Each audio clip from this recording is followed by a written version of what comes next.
Mis amados hermanos, bienvenidos a todos a este video con el pastor Alfredo Gavarri desde Logroño, La Rioja, en España. Amén. Bueno, vamos a continuar entonces en este estudio sobre la vida cristiana. Estamos en el capítulo 5 de la epístola de Pablo a los Efesios. Amén. Y nos estamos dando el tiempo de descubrir poco a poco en la palabra de Dios cómo debe de ser la conducta del creyente para con Dios, para con la iglesia y para con los demás seres humanos. Amén. Bueno, vamos a ello. Bien, vamos a continuar entonces a partir del verso 15, donde nos dice: mirad pues con diligencia cómo andéis, no como necios, sino como sabios, aprovechando bien el tiempo, porque los días son malos. Por tanto, no seáis insensatos, sino entendidos de cuál sea la voluntad del Señor. No os embriaguéis con vino, en lo cual hay disolución. Antes bien, sed llenos del Espíritu, hablando entre vosotros con salmos, con himnos y cánticos espirituales, cantando y alabando al Señor en vuestros corazones, dando gracias siempre por todo a Dios, al Dios y Padre, en el nombre de nuestro Señor Jesucristo. Y hasta aquí, sí, hasta el 20. Hacemos este bloque de versículos desde el 15 hasta el 20, La semana próxima ya proseguiremos a partir del 21 y hasta el final del capítulo 5. Bien, es importante, siempre digo, que podamos entender y visualizar con mayor exactitud posible cómo debemos de vivir nuestra vida cristiana. Es sumamente importante. Amén. La vida cristiana no la podemos vivir a nuestra manera o a nuestro gusto, desechando aquellas cosas que no nos agraden tanto, y solamente aceptando aquello que más o menos nos convenga. Pues de esta manera, amados hermanos, estaríamos fabricándonos un evangelio diferente. Estaríamos creyendo en otro Cristo, pero no en el Cristo de las Escrituras. Amén. Por eso es importantísimo, amén, que seamos conscientes de que debemos hacer las cosas perfectamente bien. Amén. Bien, el verso 15 nos dice: mirad pues con diligencia. La palabra diligencia significa con sumo cuidado, con mucha atención, viendo al mínimo detalle, todos los aspectos que envuelven, a la vida cristiana. Cuando habla de la palabra diligencia, quiere decir que cuando la palabra de Dios nos dice que debemos de ser diligentes, la palabra diligente es lo contrario de la palabra negligente. El negligente es aquel que hace las cosas sin cuidado, es un descuidado. Es una persona que no tiene el mínimo cuidado en lo que hace, es una persona torpe. Torpe en el sentido de que todo lo hace mal y torcido. Entonces, la palabra diligencia es lo contrario de la negligencia. La palabra diligencia nos habla, por supuesto, de que tenemos que andar también vigilantes, vigilando, cuidando, velando, con sumo cuidado. Y nos dice, fíjense, mirad pues con diligencia, tenéis que estar vigilantes. No se trata de que nos descuidemos, sino que seamos capaces de vigilarnos a nosotros mismos. Amén. Gloria al Señor.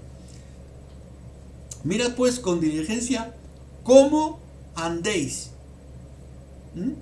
¿Cómo andéis? Es decir, aquí se trata de que cada día el creyente pueda evaluar su vida. Y debe de ser continuo, no es que se hace una vez al mes o cada semana, ¿verdad? Cada domingo en la iglesia, ¿ok?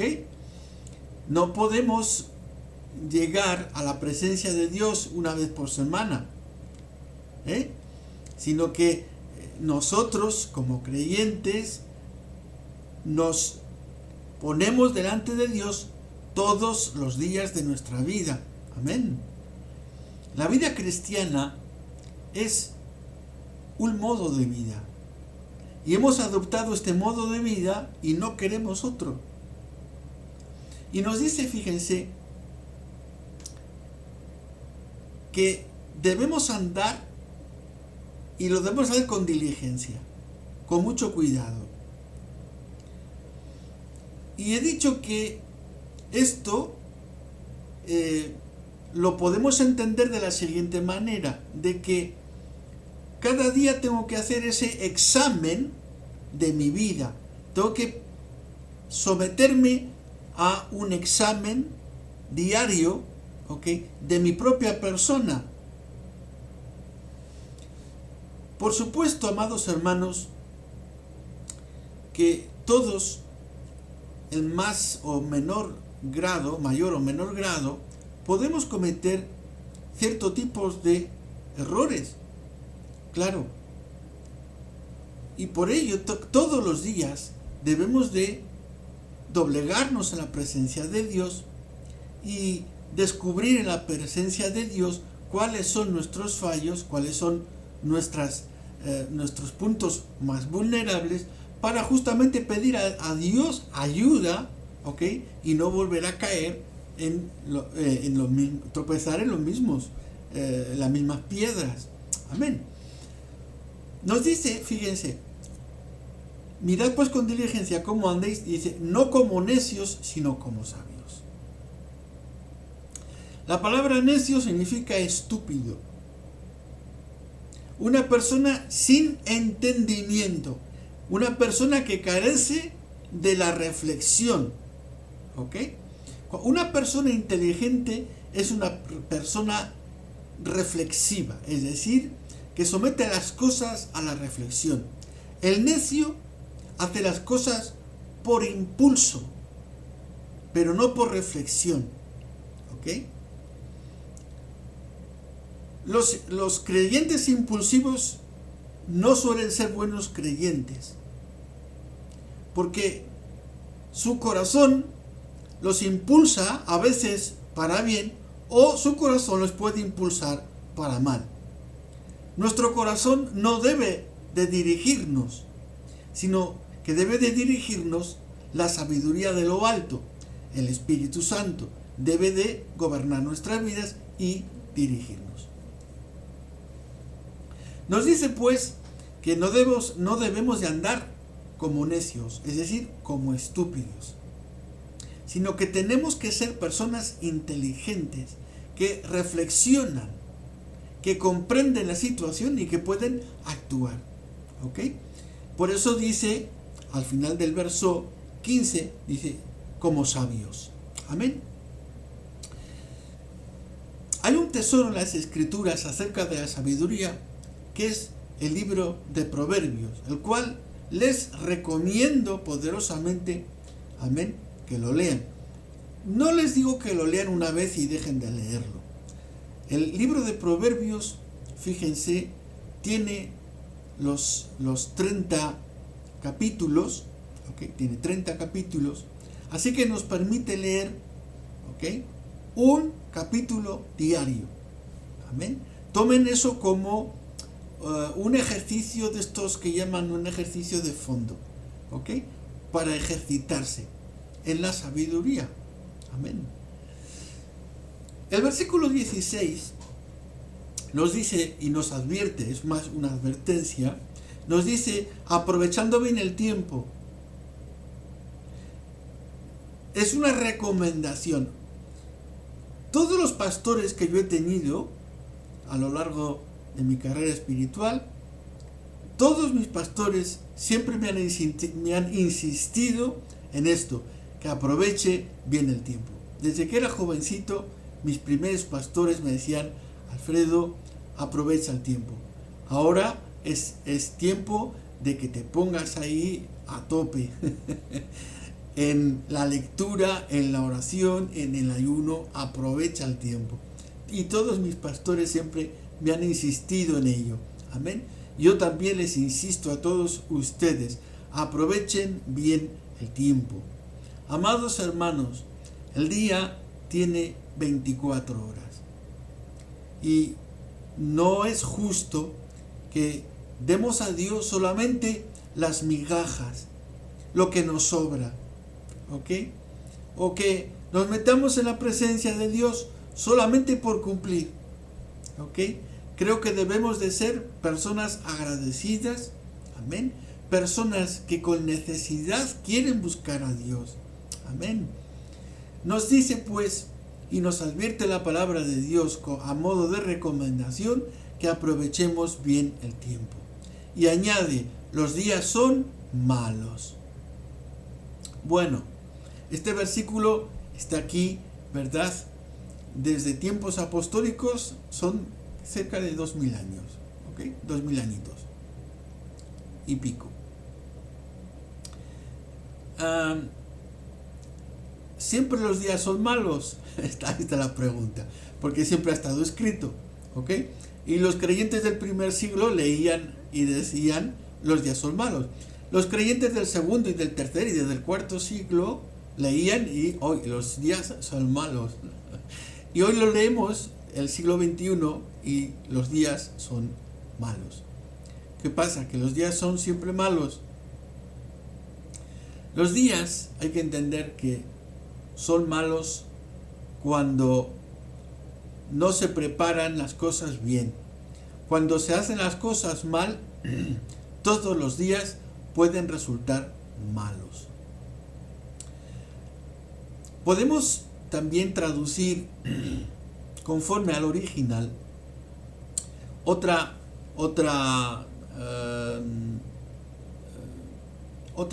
giro, podemos decir, otro giro, ¿ok? Los días son peligrosos. También podemos traducir de esa manera. Los días son malos, los días son peligrosos, ¿ok?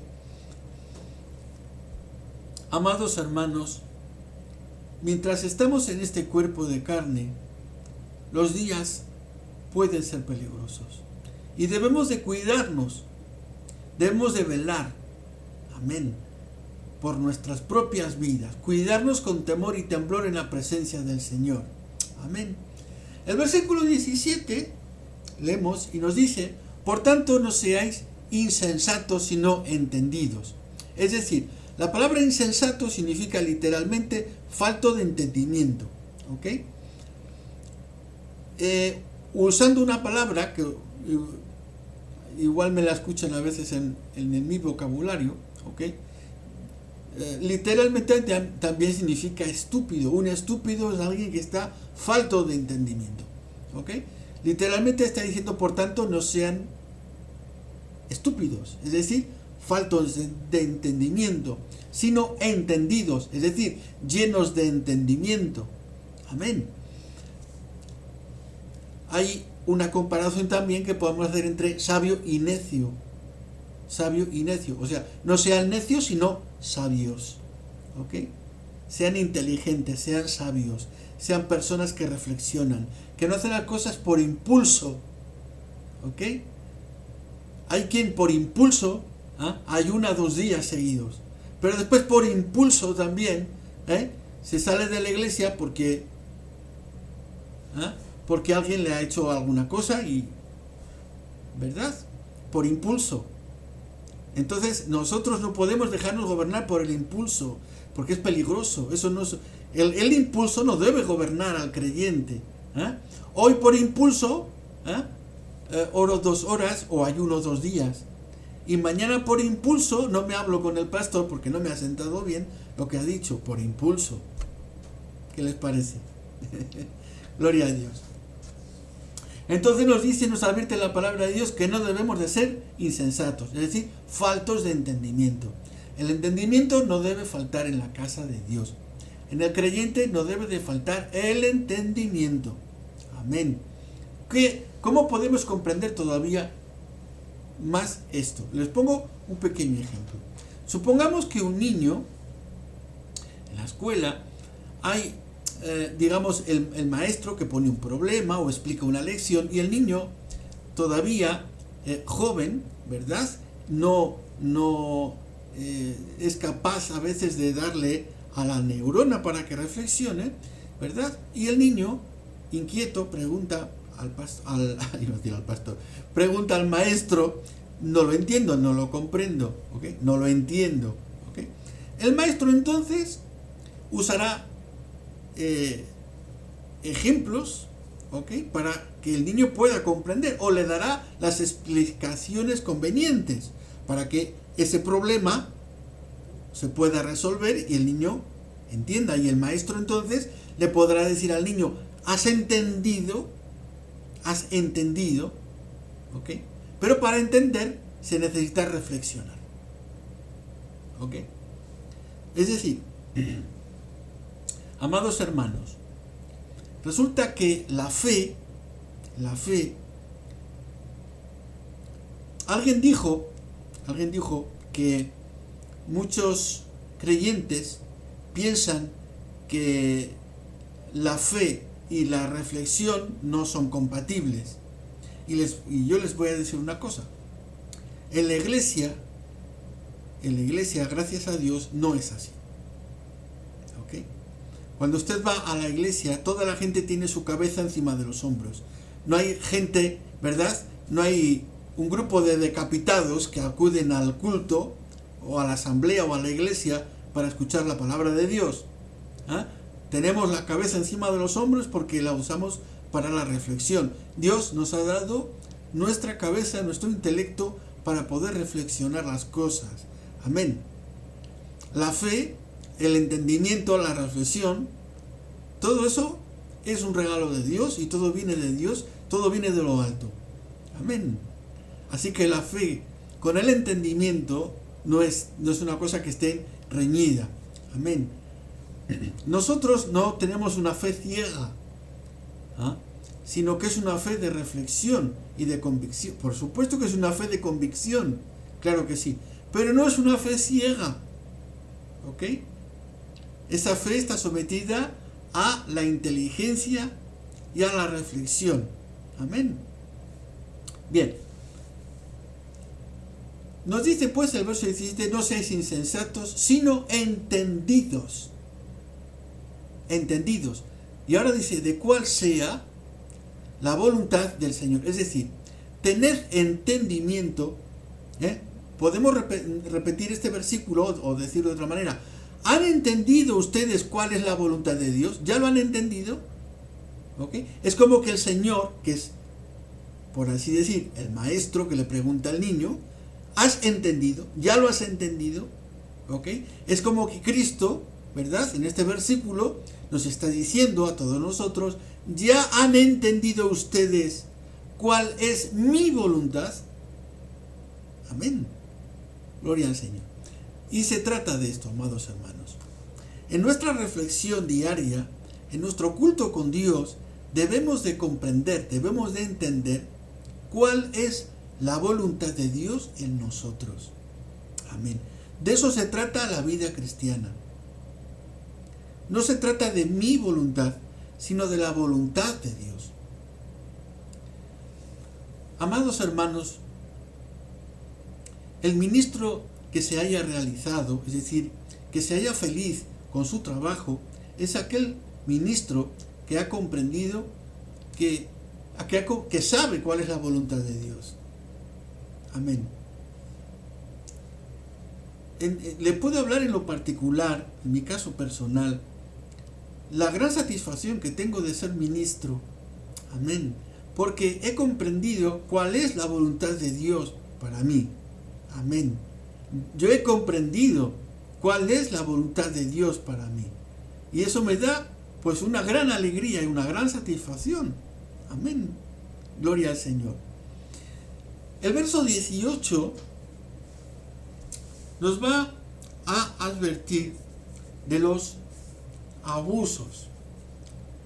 Vamos a explicarnos, porque nos dice: no os embriaguéis con vino, en lo cual hay disolución. Antes bien, sed llenos del Espíritu. ¿Ok? Bien. ¿Qué significa este verso? ¿Verdad? Aquí el verso 18. Para poder interpretarlo a la luz también de los versos que tenemos ahí entre medio, ¿no? Amados hermanos, es más bien una expresión, podemos entenderlo como una expresión, más que nada, en la cual el apóstol advierte a la iglesia: miren bien dónde están poniendo ustedes los pies, cómo están andando, en qué terreno se están moviendo. ¿Ok? Embriagarse con el vino es una forma de expresión que está simbolizando la vida disoluta. ¿Ah?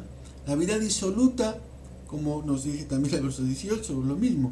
La vida disoluta es una vida apartada de la moral, apartada de los valores cristianos, apartada de las buenas intenciones del Evangelio. Amén. Eso se conoce en español como una vida disoluta. Andar en disolución. Bien. Pero ahora va a contraponer esto con otra forma. Es: antes bien, sed llenos del Espíritu. Es decir, en vez de, y aquí es interesante, es interesante, porque parece como que el creyente llega a un momento que se para y no sabe por dónde debe andar. Si debe de andar a derecha o a izquierda. Se ha quedado parado y no sabe qué hacer. ¿Ok? Eso suele pasar cuando uno se desconecta de Dios. Pierde la conexión con Dios y después llega el parón. ¿Ok? El gran parón. Ahí nos paramos y ¿qué debo de hacer? Por eso Pablo, ¿verdad?, les da este versículo diciéndoles: ustedes tienen que ver cómo están andando. ¿Ok? Vean ustedes de qué manera están andando. Ustedes no pueden estar participando en estas cosas. Lo hemos visto en los versos anteriores. La semana pasada ya hemos hablado sobre ese tema, las cosas que no se puede uno meter. Nos dice que tenemos que ser llenos del Espíritu. Amén. Ahora, llenos del Espíritu. Aquí me gustaría hacer un pequeño paréntesis, porque aunque muchas iglesias se habla del Espíritu, y que bautismo del Espíritu, y que fuego del Espíritu, y que unción del Espíritu, tengo la impresión, amados hermanos, que muchos desconocen por completo lo que es el verdadero bautismo del Espíritu, o la verdadera unción del Espíritu, o la verdadera llenura del Espíritu. ¿Ah? Porque estar lleno del Espíritu no es pegar botes en la iglesia, no es hablar en lenguas extrañas. Eso son solamente, por así decir, pequeñas luces, ¿ok?, que pueden engañar al creyente, distraerlo de lo que realmente es la verdadera llenura del Espíritu. Amén. Cuando Pablo habla del bautismo del Espíritu, ¿ok?, la palabra bautismo en griego es baptos, ¿ok?, baptos, que significa literalmente sumergir. Pablo estaba acostumbrado a utilizar este lenguaje porque Pablo era curtidor de pieles. ¿Ok? Un curtidor de pieles es una persona que trabaja de manera muy manual, ¿ok? Y es un oficio que requiere mucho esfuerzo. No les voy a decir ahora, aunque conozco todo el proceso, porque me encanta todo ese tema. Conozco bien el proceso del curtido de pieles y todo eso, pero no vamos a explicar aquí eso. Pero Pablo estaba bien acostumbrado a todo ese lenguaje, ¿ok? Y cuando Pablo sumergía las pieles, ¿ok?, en unas soluciones, ¿ok?, las pieles se tienen que someter a una, por así decir, como una limpieza, un tratamiento, ¿ok?, porque la piel en sí, la piel del animal, es putrefacta, es decir, tiende a podrirse si no se trata. Pero cuando se trata la piel, ok, ya no se pudre. Entonces, en ese proceso, la piel necesita ser sumergida en unas sustancias, ok. Estas sustancias pueden ser, por ejemplo, el elemento líquido como agua, añadido con una sustancia que se llama tanino, un tanino. Los taninos pueden ser naturales o químicos. Y Pablo, como digo, él conoce bien todo este proceso. Cuando Pablo sumergía las pieles, por ejemplo, con un tanino químico, la piel adquiría la tonalidad de ese químico, de ese tanino, ¿ok? Y Pablo lo que estaba haciendo ahí literalmente, en el lenguaje de su profesión, era bautizar las pieles. En el proceso de bautizar las pieles adquirían la tonalidad del tanino. Amén. Y cuando aquí Pablo está hablando de que debemos ser llenos del Espíritu, y dentro de este paréntesis que estoy haciendo un poco largo sobre el Espíritu, ¿verdad?, y sobre el bautismo del Espíritu, ¿qué es el verdadero bautismo del Espíritu y la llenura del Espíritu? Es simplemente adquirir el tinte del tanino donde Dios nos ha sumergido. Amén. Ese tanino que tiene que teñirnos es el Espíritu Santo, es Dios mismo. Nosotros tenemos que tener el tinte de Dios. Amén. Cuando tú adquieres ese tinte de Dios, te vuelves de la misma naturaleza que Dios. Amén. No te conviertes en Dios, cuidado. Pero tienes la naturaleza divina en ti. Amén. Bueno, otro día hablamos más sobre el Espíritu Santo y sobre los bautismos. Ok. El verso 19 podemos resumir con una frase todo este verso 19 y sería lo siguiente: nosotros tenemos que hablar cristiano. Amén. Hay una expresión en castellano de España, en el español de España, es hablar en cristiano. Cuando una persona dice, oyes, háblame en cristiano, quiere decir que me hables claro, que no me hables confuso, ¿ok? Por ejemplo, cuando hay ciertas regiones de España que no utilizan el castellano estándar, sino que utilizan un castellano más bien típico de ciertas regiones, ¿ok? Y claro, ese vocabulario es desconocido, evidentemente, para el resto de los españoles, ¿ok? Entonces, cuando ocurre esa situación, se suele decir, háblame en cristiano, es decir, dímelo en un castellano claro que pueda entenderlo. Gloria al Señor. Aquí la Biblia nos está diciendo, en el verso 19 de Efesios 5:19, nos dice, hablando entre vosotros con salmos, con himnos, cánticos espirituales, cantando y alabando al Señor en vuestros corazones. Es decir, nuestro lenguaje, amados hermanos, debe de ser el lenguaje cristiano. Lo que hablamos entre nosotros tiene que ser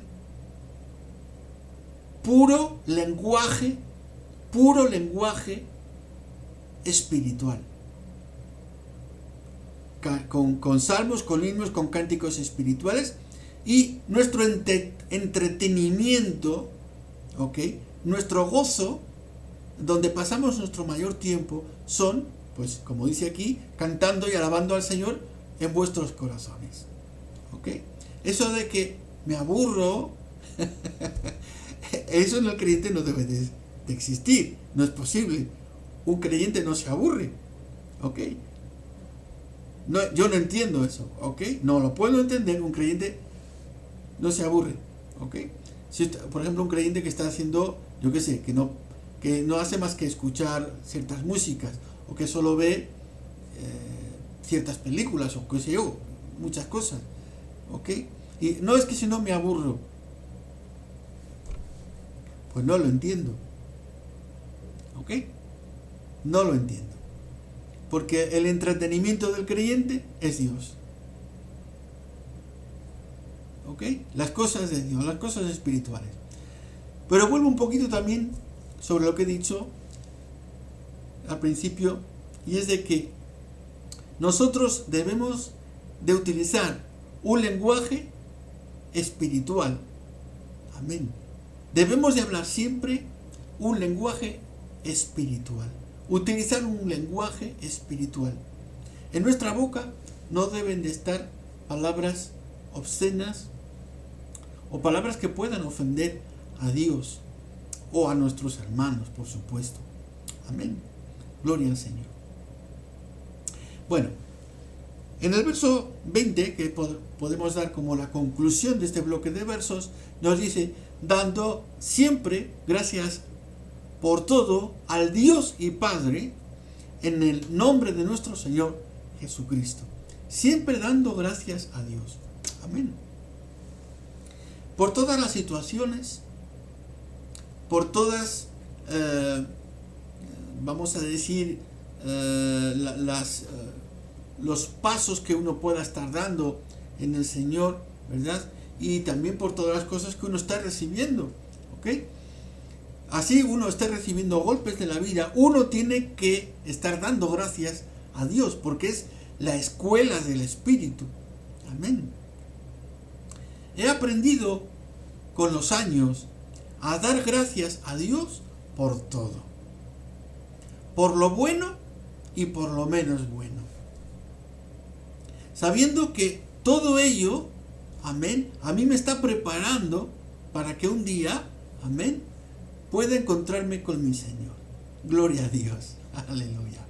Bien, amados hermanos, esta ha sido la reflexión que quería compartir con todos ustedes.